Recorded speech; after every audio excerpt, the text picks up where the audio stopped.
ಎಲ್ಲರಿಗೂ ನಮಸ್ಕಾರಗಳು. ಮಾತು ವಿತ್ ಮಾಲಿನಿ ಕಾರ್ಯಕ್ರಮಕ್ಕೆ ತಮಗೆಲ್ಲರಿಗೂ ಸ್ವಾಗತ. ನಾನು ಪ್ರೊಫೆಸರ್ ಸುತ್ತುರೆಸ್ ಮಾಲಿನಿ, ಅಧ್ಯಕ್ಷರು, ಜೆನೆಟಿಕ್ಸ್ ಮತ್ತು ಜಿನೋಮಿಕ್ಸ್ ಅಧ್ಯಯನ ವಿಭಾಗ, ಮೈಸೂರು ವಿಶ್ವವಿದ್ಯಾನಿಲಯ.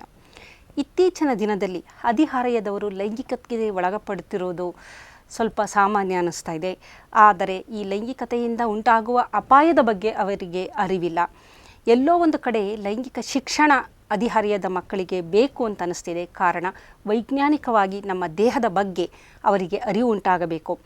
ಅದರ ಲೈಂಗಿಕತೆಯಿಂದಾಗುವ ತೊಂದರೆಗಳು ಮುಂದಿನ ದಿನದಲ್ಲಿ ಯಾವ ರೀತಿ ಅವರ ಜೀವನವನ್ನು ಹಾಳು ಮಾಡುತ್ತದೆ ಅನ್ನುವುದರ ಬಗ್ಗೆ ಸಂಪೂರ್ಣ ಮಾಹಿತಿಯನ್ನು ಮಕ್ಕಳಿಗೆ ನೀಡಿದ್ದು ಎಲ್ಲೋ ಒಂದು ಕಡೆ ಅವಶ್ಯಕತೆ ಅನ್ನಿಸ್ತಾ ಇದೆ. ಕಾರಣ, ಸಾಮಾಜಿಕ ಜಾಲತಾಣ ಆಗಿರ್ಬೋದು, ತಾಂತ್ರಿಕತೆ ಆಗಿರಬಹುದು, ಆಮೇಲೆ ನಮ್ಮ ಸಮಾಜದಲ್ಲಿ ನಡೆಯುತ್ತಿರುವಂತಹ ಒಂದು ಬದಲಾವಣೆಗಳಾಗಿರ್ಬೋದು. ಇದರಿಂದ ಏನಾಗ್ತಾ ಇದೆ, ಹದಿಹರೆಯದ ಮಕ್ಕಳು, ಏಕೆಂತಂದರೆ ಈ ಸಂದರ್ಭದಲ್ಲಿ ಅವರ ಹಾರ್ಮೋನ್, ಹುಡುಗರಲ್ಲಿ ಟೆಸ್ಟೋಸ್ಟಿರಾನ್ ಬಿಡುಗಡೆ ಆಗ್ತಿರುತ್ತೆ, ಹೆಣ್ಣು ಮಕ್ಕಳಲ್ಲಿ ಎಸ್ಟ್ರೋಜನ್ ಜಾಸ್ತಿ ಹೆಚ್ಚಿನ ಮಟ್ಟದಲ್ಲಿರೋದ್ರಿಂದ ಎಲ್ಲೋ ಒಂದು ಕಡೆ ಅದು ಲೈಂಗಿಕತೆಗೆ ಅವರನ್ನು ದೂಡ್ತಾ ಇದೆ. ಇದರಿಂದ ಅಪಾಯಗಳು ಜಾಸ್ತಿ ಆಗ್ತಾ ಇದೆ. ಹಾಗಾಗಿ ಇದರ ಬಗ್ಗೆ ಒಂದು ಎಚ್ಚರಿಕೆ ಬೇಕು. ಪೋಷಕರು ಸಹ ಮಕ್ಕಳಿಗೆ ಇದರ ಬಗ್ಗೆ ಅರಿವನ್ನು ನೀಡಬೇಕು. ಶಾಲಾ ಕಾಲೇಜುಗಳಲ್ಲೂ ಸಹ ಮಕ್ಕಳಿಗೆ ಇದರ ಬಗ್ಗೆ ವೈಜ್ಞಾನಿಕವಾಗಿ ಅವರಿಗೆ ಇದು ಅರ್ಥ ಆಗುವ ಹಾಗೆ ಅದರ ಅಂಶಗಳನ್ನು ತಿಳಿಸಬೇಕು. ಹಾಗಾದರೆ ಹದಿಹರೆಯದ ಮಕ್ಕಳು ಆಕಸ್ಮಿಕವಾಗಿ ಲೈಂಗಿಕತೆಗೆ ಒಳಪಟ್ಟರೆ ತೊಂದರೆಗಳು ಏನೇನು ಆಗಬಹುದಾದ ಅನಾಹುತಗಳು ಅಂತ ನಾವು ನೋಡೋದಾದರೆ, ಮೊದಲನೇದಾಗಿ ಸೆಕ್ಷುಯಲಿ ಟ್ರಾನ್ಸ್ಮಿಟೆಡ್ ಡಿಸೀಸಸ್ಗಳಂತ. ಯಾವ ವ್ಯಕ್ತಿಗೆ ಈ ಕಾಯಿಲೆ ಇದೆ ಅಂತ ಖಂಡಿತವಾಗ್ಲೂ ಗೊತ್ತಿರೋದಿಲ್ಲ.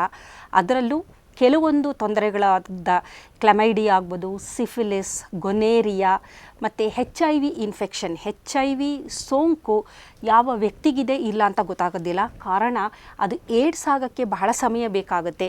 ಆ ಸಂದರ್ಭದಲ್ಲಿ ಆ ವ್ಯಕ್ತಿ ನೋಡಲು ಆರೋಗ್ಯವಂತನಾಗಿ ಇರ್ತಾನೆ. ಹಾಗಾಗಿ HIV ಪಾಸಿಟಿವ್ ಅನ್ನೋದು ಖಂಡಿತ ಗುರುತಿಸೋಕ್ಕಾಗೋದಿಲ್ಲ. ಅದು ತುಂಬ ದಿನ, ಕೆಲವರಿಗೆ ಆ ಇನ್ಕ್ಯುಬೇಷನ್ ಟೈಮಲ್ಲಿ ಏನಾಗುತ್ತೆ, ಕೆಲವರು ಅವರಿಗೆ ಅರಿವಿಲ್ಲದಂತೆ ಅವರಿಗೂ ಸಹ ಗೊತ್ತಿರೋದಿಲ್ಲ ಅವರು HIV ಪಾಸಿಟಿವ್ ಅಂತ. ಇಂಥ ಸಂದರ್ಭದಲ್ಲಿ ಅವರು ಲೈಂಗಿಕತೆಗೆ ಒಳಪಟ್ಟರೆ ಅವರ ಒಂದು ಪಾರ್ಟ್ನರ್ಗೂ ಸಹ ಈ ಒಂದು ಕಾಯಿಲೆ, ಈ ಸೋಂಕು ತಗುಲುವ ಸಾಧ್ಯತೆ ಇರೋದರಿಂದ ಹದಿಹರೆಯದ ಮಕ್ಕಳಿಗೆ ಈ ಕಾಯಿಲೆಗಳ ಬಗ್ಗೆ ಒಂದು ಅರಿವಿರಬೇಕು.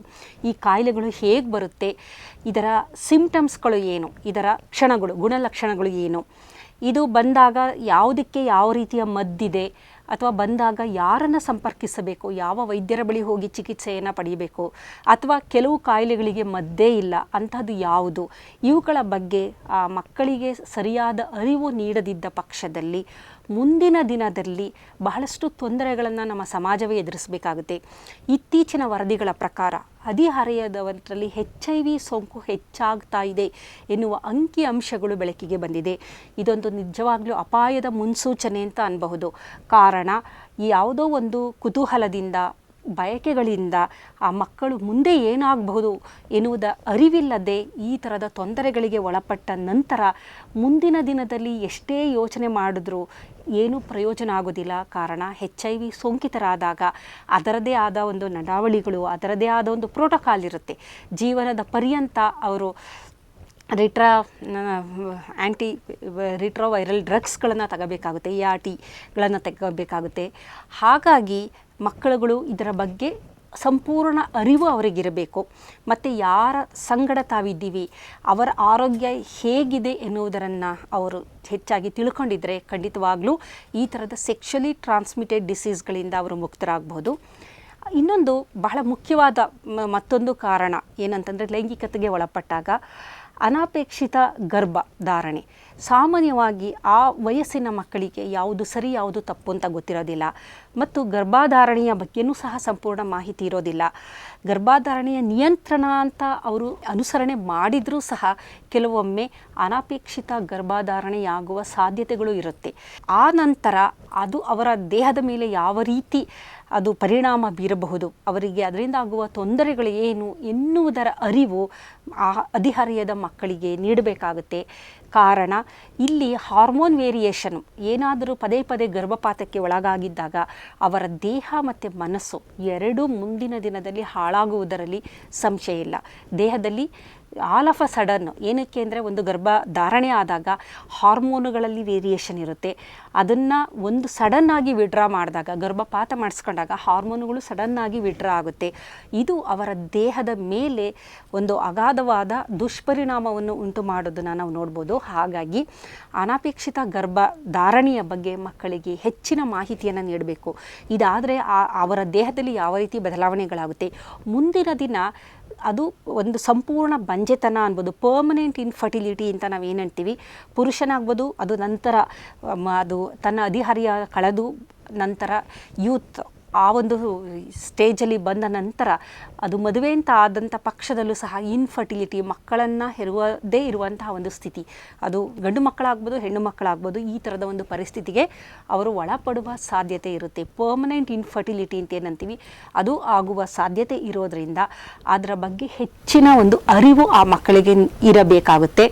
ಇದರ ಜೊತೆಯಲ್ಲಿ ಗರ್ಭಕಂಠದ ಸೋಂಕು ಈ ಥರ ಹೆಚ್ಚಾಗಿ ಅವರು ಲೈಂಗಿಕತೆಗೆ ಒಳಪಟ್ಟರೆ, ಸರಿಯಾದ ಮಾಹಿತಿ ಇಲ್ಲದೆ ಒಳಪಟ್ಟಂಥ ಪಕ್ಷದಲ್ಲಿ ಏನಾಗುತ್ತೆ ಅಂದರೆ ಗರ್ಭಕಂಠದಲ್ಲಿ HPV ಹ್ಯೂಮನ್ ಪ್ಯಾಪಿಲೋಮಾ ವೈರಸ್ನ ವಿವಿಧ ಪ್ರಭೇದಗಳು ಅಲ್ಲಿ ಇರುವಂತಹ ಸಾಧ್ಯತೆ ಇರುತ್ತೆ.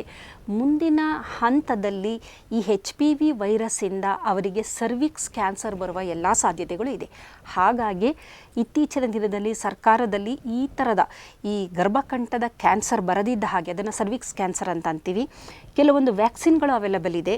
ಕಾರ್ಡಾಸಿಲ್ ಎನ್ನುವ ವ್ಯಾಕ್ಸಿನು, ಈ ಕಾರ್ಡಾಸಿಲ್ ಎನ್ನುವ ವ್ಯಾಕ್ಸಿನ್ನ ಪಡೆದ ನಂತರ ಅವರಿಗೆ ಮುಂದಿನ ಹಂತದಲ್ಲಿ ಸರ್ವಿಕ್ಸ್ ಕ್ಯಾನ್ಸರ್ ಅಥವಾ ಗರ್ಭಕಂಠದ ಕ್ಯಾನ್ಸರಿಂದ ಅವರಿಗೆ ರಕ್ಷಣೆಯನ್ನು ಪಡೆಯಬಹುದಾಗಿದೆ. ಇದೊಂದೇ ಕ್ಯಾನ್ಸರ್ಗೆ ಇದುವರೆಗೂ ಒಂದು ವ್ಯಾಕ್ಸಿನ್ ಲಭ್ಯ ಇರುವಂಥದ್ದು. ಹಾಗಾಗಿ ಲೈಂಗಿಕತೆಗೆ ಒಳಪಡುವ ಮೊದಲೇ ಅದು ಹದಿಹರೆಯದ ಹೆಣ್ಣು ಮಕ್ಕಳಿಗೆ ಮತ್ತು ಹುಡುಗರಿಗೂ ಸಹ ಈ ಒಂದು ವ್ಯಾಕ್ಸಿನ್ ನೀಡುವುದರ ಮುಖಾಂತರ ಮುಂದಿನ ದಿನದಲ್ಲಿ ಅವರಿಗೆ ಸರ್ವಿಕ್ಸ್ ಕ್ಯಾನ್ಸರ್ ಬರದಿದ್ದ ಹಾಗೆ ಅವರನ್ನು ನಾವು ಕಾಪಾಡಬಹುದು. ಇಲ್ಲದಿದ್ದ ಪಕ್ಷದಲ್ಲಿ HPV ವೈರಸ್ನ ಸೋಂಕಿಗೆ ತುತ್ತಾಗುವ ಸಾಧ್ಯತೆಗಳು ಇದೆ.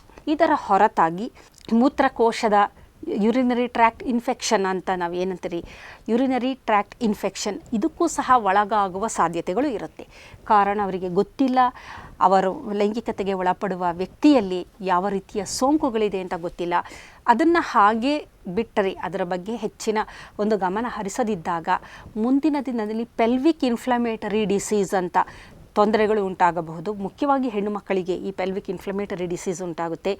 ಹುಡುಗರಿಗೆ ಮುಂದಿನ ದಿನದಲ್ಲಿ ಆ ಇನ್ಫೆಕ್ಷನ್, ಆ ಸೋಂಕು ಹೆಚ್ಚಾಗಿ ಅವರಿಗೆ ಪರ್ಮನೆಂಟ್ ಇನ್ಫರ್ಟಿಲಿಟಿ, ಅದು ಟೆಸ್ಟಿಸಲ್ಲಿ ಕ್ಯಾಲ್ಸಿಫಿಕೇಷನ್ ಆಗಿ ಅಲ್ಲಿ ಸ್ಪರ್ಮ್ ಅಥವಾ ವೀರ್ಯಾಣುಗಳ ಬಿಡುಗಡೆ ಆಗದಿದ್ದ ಹಾಗೂ ಸಹ ಆಗಬಹುದು. ಹಾಗಾಗಿ ಈ ಒಂದು ಪೆಲ್ವಿಕ್ ಇನ್ಫ್ಲಮೇಟರಿ ಡಿಸೀಸ್ ಅಂತ ನಾವೇನಂತೀವಿ ಅದು ಮೂತ್ರಕೋಶದ ಒಂದು ಸೋಂಕಿನಿಂದ ಉಂಟಾಗುವಂತಹದ್ದು. ಹಾಗಾಗಿ ಇದು ಆಗುವ ಸಾಧ್ಯತೆಗಳು ಇದೆ. ಹಾಗಾಗಿ ಅವರಿಗೆ ಅರಿವಿಲ್ಲದೆ ಅವರು ಲೈಂಗಿಕತೆಗೆ ಒಳಪಟ್ಟರೆ ಅವರಿಗೆ ಈ ನಾನಾ ರೀತಿಯ ದೈಹಿಕ ತೊಂದರೆಗಳನ್ನು ಅನುಭವಿಸುವ ಸಾಧ್ಯತೆಗಳನ್ನು ನಾವು ನೋಡಬಹುದು. ಇದರ ಹೊರತಾಗಿ ಮಾನಸಿಕವಾಗಿ ನಾವು ನೋಡೋದಾದರೆ ಹಾರ್ಮೋನುಗಳ ವ್ಯತ್ಯಾಸವನ್ನು ನೋಡ್ತೀವಿ. ಡೋಪಮೈನ್ಗಳು, ಮುಖ್ಯವಾಗಿ ಡೋಪಮೈನ್ ಏನಾಗುತ್ತೆ ಅಂದರೆ ಕುತೂಹಲ ಅದಾಗ ಒಂದು ಹೊಸ ಅನುಭವ ಅಂದಾಗ ಡೋಪಮೈನ್ ರಿಲೀಸ್ ಆಗುತ್ತೆ. ನಂತರದ ಹಂತದಲ್ಲಿ ನಾವು ನೋಡಬೇಕಾದ್ರೆ ಅದೇ ಥರದ ಒಂದು ಡೋಪಮೈನ್ ರಿಲೀಸ್ ಆಗಬೇಕು ಅಂದರೆ ಆ ಅನುಭವಕ್ಕಿಂತ ವಿಭಿನ್ನವಾದ ಅನುಭವ ಅವರಿಗೆ ಪಡಿಬೇಕಾಗುತ್ತೆ. ಒಂದು ಹಂತದಲ್ಲಿ ಸ್ಯಾಚುರೇಷನ್ ಆಗಿಬಿಡುತ್ತೆ. ನಂತರ ವಿಭಿನ್ನವಾದ ಅನುಭವ ಹೊಂದಿದರೆ ಮಾತ್ರ ಡೋಪಮೈನ್ ರಿಲೀಸ್ ಆಗುವಂಥದ್ದು. ಇದನ್ನು ಎಡಿಕ್ಷನ್ ಅಂತಲೂ ನಾವು ಅನ್ಬೋದು, ಡೋಪಮೈನ್ ಎಡಿಕ್ಷನ್ ಅಂತ ಅಂತೀವಿ.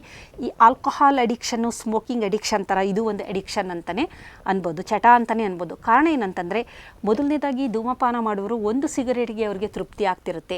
ನಂತರ 2 ಸಿಗರೇಟ್ ಬರುತ್ತೆ, ನಂತರ ಒಂದು ಪ್ಯಾಕ್ ಸಿಗರೇಟ್ನ ಅವರು ಸೇರ್ತಾರೆ. ಅದೇ ರೀತಿ ಆಲ್ಕೋಹಾಲ್ ಸೇವನೆ ಮಾಡುವವರು ಕಡಿಮೆ ಎಲ್ಲೋ ಒಂದು ಸಂತೋಷಕ್ಕೆ ಆಗೊಮ್ಮೆ ಈಗೊಮ್ಮೆ ಅಂತೇಳಿ ಅವರು ಆಲ್ಕೋಹಾಲ್ನ ಸೇವನೆ ಮಾಡೋರು ನಂತರ ಹ್ಯಾಬಿಚುವಲ್ ಆಗಿಬಿಡ್ತಾರೆ. ಅಂದರೆ ಅದಕ್ಕೆ ಆ ಚಟಕ್ಕೆ ಬೀಳುವಂಥದ್ದು. ಈ ಡೋಪಮೈನ್ ರಿಲೀಸ್ ಸಹ ಅದೇ ಒಂದು ಥರದ ಚಟ ಆಗುತ್ತೆ. ಕಾರಣ ಮೊದಲು ಸ್ವಲ್ಪ ಡೋಪಮೈನ್ನು ಸಣ್ಣ ಸಣ್ಣ ಸಂತೋಷಗಳಿಗೆ ಬಿಡುಗಡೆಯಾಗುತ್ತಿದ್ದ ಡೋಪಮೈನ್ ನಂತರ ಹೊಸ ಹೊಸ ಅನುಭವಗಳನ್ನು ಅರಿಸ್ತಾ ಬರುತ್ತೆ. ಹಾಗಾಗಿ ಅಲ್ಲಿ ಅವರಿಗೆ ಡೋಪಮೈನ್ ಅಡಿಕ್ಷನ್ ಆಗೋದ್ರಿಂದ ಅವರಿಗೆ ಯಾವುದರಲ್ಲೂ ಸಂತೋಷ, ಮುಂದಿನ ಹಂತದಲ್ಲಿ ಯಾವ ಕ್ರಿಯೆಯಲ್ಲೂ ಅವರಿಗೆ ಸಂತೋಷ ದೊರಕದ ಕಾರಣ ಅದು ಒಂದು ಮಾನಸಿಕವಾಗಿ ಅವರಿಗೆ ತೊಂದರೆಯನ್ನು ನೀಡುವಂಥದ್ದು. ಅದರ ಜೊತೆ ಆಕ್ಸಿಟಾಸಿನ್, ಅದೊಂದು ಲವ್ ಹಾರ್ಮೋನು, ಟ್ರಸ್ಟ್ ಹಾರ್ಮೋನು. ಇದು ಸಹ ಆಕ್ಸಿಟಾಸಿನ್ ನಕಾರಾತ್ಮಕವಾದ ರೀತಿಯಲ್ಲಿ ಟ್ರಸ್ಟನ್ನು ಬಿಲ್ಡ್ ಮಾಡೋದ್ರಿಂದ ಅವರು ಹೆಚ್ಚಿನ ಈ ಥರದ ಲೈಂಗಿಕತೆಗೆ ತುತ್ತಾಗುವ ಸಾಧ್ಯತೆ ಇದೆ. ಹೆಣ್ಣು ಮಕ್ಕಳಲ್ಲಿ ಲೈಂಗಿಕತೆಗೆ ಒಳಪಟ್ಟಾಗ ಆಕ್ಸಿಟಾಸಿನ್ ಬಿಡುಗಡೆ ಆಗ್ತಿರುತ್ತೆ. ಹೆಚ್ಚು ಹೆಚ್ಚು ಆಕ್ಸಿಟಾಸಿನ್ ಬಿಡುಗಡೆ ಆಗಬೇಕು ಅಂದರೆ ಅದೇ ಥರದ ಅನುಭವಗಳನ್ನು ಅವರು ಪಡಿಬೇಕಾಗುತ್ತೆ. ಹಾಗಾಗಿ ಇಲ್ಲೂ ಸಹ ಅದೊಂದು ಅಡಿಕ್ಷನ್ ಆಗಿ ರೂಪುಗೊಳ್ಳುವ ಸಾಧ್ಯತೆ ಇದೆ. ಸೆರೋಟೋನಿನ್ ಹಾರ್ಮೋನು ಸಹ, ಈ ಎಲ್ಲ ನ್ಯೂರೋ ಟ್ರಾನ್ಸ್ಮಿಟರ್ಗಳು ಎಲ್ಲೋ ಒಂದು ಕಡೆ ಅಡಿಕ್ಷನ್ ಆಗುವಂತಹ ಸಾಧ್ಯತೆಗಳು ಇದೆ. ಇದರಿಂದ ಮುಂದಿನ ದಿನದಲ್ಲಿ ಅವರ ಶೈಕ್ಷಣಿಕವಾಗಿ ಅವರಿಗೆ ತೊಂದರೆಗಳಾಗುತ್ತೆ, ಅವರ ಆರ್ಥಿಕವಾಗಿ ಎಲ್ಲ ರೀತಿಯ ಅವರ ಏನು ಒಂದು ಶೈಕ್ಷಣಿಕತೆ ಇರುತ್ತೆ ಅದರ ಬಗ್ಗೆ ಹೆಚ್ಚಿನ ಗಮನ ಕೊಡೋಕ್ಕಾಗೋದಿಲ್ಲ. ದೇಹದ ಮೇಲೆ ವ್ಯತಿರಿಕ್ತ ಪರಿಣಾಮ ಬೀರುತ್ತೆ. ಗರ್ಭಕಂಠ ಬಹಳ ಸೂಕ್ಷ್ಮವಾಗಿರುತ್ತೆ. ಅಲ್ಲಿ ಏನಾದರೂ ಡ್ಯಾಮೇಜ್ ಆದ ಪಕ್ಷದಲ್ಲಿ ಮುಂದಿನ ದಿನದಲ್ಲಿ ಅವರಿಗೆ ಪರ್ಮನೆಂಟ್ ಇನ್ಫರ್ಟಿಲಿಟಿ, ಮಗುವನ್ನು ಪಡೆಯದೇ ಇರುವಂತಹ ಸಾಧ್ಯತೆಗಳು ಸಹ ಇರುವುದನ್ನು ನಾವು ನೋಡಬಹುದು. ಇದರ ಜೊತೆಗೆ ಆ ಯೂಟ್ರಸ್ ಒಳಗಡೆ ಇರುವ ಲೈನಿಂಗಿಗೂ ಸಹ ಅವರೇನಾದರೂ ಪದೇ ಪದೇ ಗರ್ಭಪಾತಕ್ಕೆ ಒಳಪಡ್ತಾ ಇದ್ದರೆ ಅಲ್ಲೂ ಸಹ ತೊಂದರೆಗಳಾಗುವ ಸಾಧ್ಯತೆ ಇದೆ. ಅದರ ಜೊತೆಯಲ್ಲಿ ಹಾರ್ಮೋನುಗಳ ವ್ಯತ್ಯಾಸ, ಅದರಲ್ಲಿ ಎಸ್ಟ್ರೋಜನ್ ಪ್ರೊಜೆಸ್ಟ್ರಾನ್ಗಳ ವೇರಿಯೇಷನ್ ಜಾಸ್ತಿ ಆಗೋದ್ರಿಂದ ಅದರಲ್ಲೂ ವ್ಯತ್ಯಾಸಗಳನ್ನು ನಾವು ನೋಡ್ತೀವಿ. ಈ ಥರ ಮಕ್ಕಳು ತಮಗೆ ಅರಿವಿಲ್ಲದೆ ದೈಹಿಕವಾಗಿ ಮಾನಸಿಕವಾಗಿ ನಾನಾ ರೀತಿಯ ತೊಂದರೆಗಳಿಗೆ ಒಳಪಡುವ ಸಾಧ್ಯತೆಗಳಿದೆ. ಹಾಗಾಗಿ ಇಲ್ಲಿ ಹದಿಹರೆಯದಲ್ಲಿ ಆ ಮಕ್ಕಳು ಶೈಕ್ಷಣಿಕವಾಗಿ ಅವರು ತಮ್ಮ ಗುರಿಯನ್ನು ಹೊಂದಬೇಕೇ ಹೊರತು ಸಾಮಾಜಿಕ ಜಾಲತಾಣ ಆಗ್ಬೋದು ಮತ್ತಿತರ ಅವರ ಏನು ಬೇರೆ ಸರೌಂಡಿಂಗ್ ಇರುತ್ತೆ ಅದರ ಕಡೆ ಹೆಚ್ಚಿನ ಗಮನ ಹರಿಸಿದ್ರೆ ಅವರ ದೈಹಿಕ ಮಾನಸಿಕ ತೊಂದರೆಗಳು ಜಾಸ್ತಿ ಆಗ್ತಾ ಬರುತ್ತೆ. ಮೋಸಗಾರರ ಬಲೆಗೆ ಅತ್ಯಂತ ಸುಲಭವಾಗಿ ಈ ಮಕ್ಕಳು ಬಿದ್ದು ಲೈಂಗಿಕತೆಗೆ, ಅದು ಕೆಲವು ಸಲ ಅವರ ಒಪ್ಪಿಗೆ ಇಲ್ಲದೆ ನಡೆಯುವಂತಹದ್ದು. ಎಲ್ಲೋ ಒಮ್ಮೆ ಒಂದು ಬಾರಿ ಒಂದು ಕುತೂಹಲದಿಂದ ಆ ಒಂದು ಎಸ್ಟ್ರೋಜನ್ ಹಾರ್ಮೋನು ಹೆಚ್ಚು ಬಿಡುಗಡೆಯಾಗಿರುತ್ತೆ. ಕುತೂಹಲ, ಅದನ್ನು ನಿಭಾಯಿಸುವ ಶಕ್ತಿ ಆ ಮಕ್ಕಳಿಗಿರೋದಿಲ್ಲ. ಅದಕ್ಕೆ ತುತ್ತಾಗಿ ಒಮ್ಮೆ ಲೈಂಗಿಕತೆಗೆ ಒಳಪಟ್ಟರೆ ನಂತರ ಇತ್ತೀಚಿನ ದಿನದಲ್ಲಿ ಅದನ್ನೇ ಇಟ್ಕೊಂಡು ಬ್ಲ್ಯಾಕ್ ಮೇಲ್ ಮಾಡುವಂಥದ್ದು, ಪದೇ ಪದೇ ಅವರನ್ನು ಲೈಂಗಿಕವಾಗಿ ಬಳಸ್ಕೊಳ್ಳೋ ಅಂಥದ್ದು, ತಾನು ಬಳಸಿಕೊಳ್ಳೋದ್ರ ಜೊತೆಯಲ್ಲಿ ತನ್ನ ಜೊತೆಯಲ್ಲಿರುವ ಸ್ನೇಹಿತರಿಗೂ ಅವರನ್ನು ಬಳಸಿಕೊಳ್ಳುವ ಹಾಗೆ ಮಾಡುವಂಥದ್ದು, ನಂತರ ಅವರನ್ನು ಡ್ರಗ್ ಅಡಿಕ್ಟ್ ಆಗುವ ಹಾಗೆ ಮಾಡೋ ಅಂಥದ್ದು. ಈ ರೀತಿ ನಾನಾ ರೀತಿಯ ಸಮಸ್ಯೆಗಳು ಒಂದರ ಜೊತೆ ಮತ್ತೊಂದು ಜೋಡಣೆಯಾಗಿ ಹೋಗುತ್ತೆ. ಹಾಗಾಗಿ ಮೋಸಗಾರರ ಬಲೆಗೆ ಬೀಳದ ಹಾಗೆ ತಂದೆ ತಾಯಿಗಳು ಹದಿಹರೆಯದ ಮಕ್ಕಳನ್ನು ಜೋಪಾನ ಮಾಡುವುದು ನಿಜವಾಗಲೂ ಒಂದು ದೊಡ್ಡ ಸವಾಲು ಅಂತಲೇ ಹೇಳ್ಬೋದು. ಕಾರಣ ಮೋಸಗಾರರು ಒಡ್ಡುವ ಬಲೆ, ಅದನ್ನು ಲವ್ ಬಾಂಬಿಂಗ್ ಅಂತ ಕರಿತೀವಿ. ಲವ್ ಬಾಂಬಿಂಗ್ ಅನ್ನುವ ಒಂದು ಪದ ಇದೆ. ಅದು ಮೋಸಗಾರರು ಒಡ್ಡುವ ಬಲೆ ಅಥವಾ ಗ್ಯಾಸ್ ಲೈಟಿಂಗ್ ಅಂತ ಅನ್ಬೋದು, ಅಥವಾ ಅದನ್ನು ಎಮೋಷ್ನಲ್ ಮ್ಯಾನಿಪ್ಯುಲೇಷನ್ ಅಂತಲೂ ಸಹ ಹೇಳ್ತೀವಿ. ಫಿಯರ್ ಆ್ಯಂಡ್ ಗಿಲ್ಟ್ ಅದನ್ನು ಎನ್ಕ್ಯಾಶ್ ಮಾಡುವಂತಹದ್ದು. ಒಟ್ಟಾರೆ ಅವರನ್ನು ಸಂಪೂರ್ಣವಾಗಿ ಅವರ ಹತೋಟಿಗೆ ತೆಗೆದುಕೊಂಡು ಆ ಮಕ್ಕಳ ಜೀವನ ಹಾಳಾಗೋಕ್ಕೆ ಕಾರಣ ಅವರಲ್ಲಿ ಉಂಟಾಗುವ ಕುತೂಹಲ ಮತ್ತು ಬಯಕೆಗಳು ಅನ್ಬೋದು. ಅದನ್ನು ಸರಿಯಾದ ರೀತಿಯಲ್ಲಿ ನಿರ್ವಹಣೆ ಮಾಡಬೇಕಾಗಿದ್ದು ತಂದೆ ತಾಯಿಗಳು. ಇದಕ್ಕೆ ಬೇಕಾಗಿರುವಂತಹದ್ದು ಲೈಂಗಿಕ ಶಿಕ್ಷಣ. ಮಕ್ಕಳಿಗೆ ತಮ್ಮ ದೇಹದ ಬಗ್ಗೆ, ತಮ್ಮ ದೇಹದ ಅಂಗಾಂಗಗಳು, ಅವುಗಳ ಕಾರ್ಯಚಟುವಟಿಕೆಗಳು, ಅವುಗಳು ಬಿಡುಗಡೆ ಮಾಡುವ ಹಾರ್ಮೋನುಗಳು ಮತ್ತು ಅವುಗಳನ್ನು ಯಾವ ರೀತಿ ನಿಯಂತ್ರಣ ಮಾಡಿಕೊಳ್ಬೇಕು, ಯಾವ ಹಾರ್ಮೋನನ್ನು ಯಾವ ರೀತಿ ನಿಯಂತ್ರಣ ಮಾಡಿಕೊಂಡರೆ ತನ್ನ ಜೀವನಕ್ಕೆ, ತನ್ನ ಶೈಕ್ಷಣಿಕತೆಗೆ ಯಾವುದೇ ರೀತಿಯ ತೊಂದರೆ ಆಗದಿದ್ದ ಹಾಗೆ ಅವುಗಳನ್ನು ನಿಭಾಯಿಸುವ ಬಗ್ಗೆ ಹೇಗೆ, ನಿರ್ವಹಣೆಯ ಬಗ್ಗೆ, ಇದರ ಜೊತೆಗೆ ಲೈಂಗಿಕ ಕಾಯಿಲೆಗಳು, ಅದರ ಗುಣಲಕ್ಷಣಗಳು, ಅದಕ್ಕಿರುವ ಔಷಧಗಳು, ಅದರ ಬಗ್ಗೆ ಹೆಚ್ಚಿನ ಜಾಗೃತಿಯನ್ನು ಮೂಡಿಸಬೇಕಾಗಿರುವುದು ಪ್ರತಿಯೊಬ್ಬರ ಕರ್ತವ್ಯ. ಇದು ಎಲ್ಲೋ ಒಂದು ಕಡೆ ಅವರ ಶಾಲಾ ಕಾಲೇಜುಗಳಲ್ಲಿ ತಿಳಿಸಬೇಕಾಗುತ್ತೆ. ಇಲ್ಲದಿದ್ದ ಪಕ್ಷದಲ್ಲಿ ತಂದೆ ತಾಯಿಗಳೇ ಅದರ ಬಗ್ಗೆ ಹೆಚ್ಚಿನ ಮಾಹಿತಿಯನ್ನು ನೀಡಿದರೆ ಮಾತ್ರ ಆ ಮಕ್ಕಳನ್ನು ಈ ಥರದ ತೊಂದರೆಗಳಿಂದ ರಕ್ಷಿಸಲು ಸಾಧ್ಯ. ನಮಸ್ಕಾರ.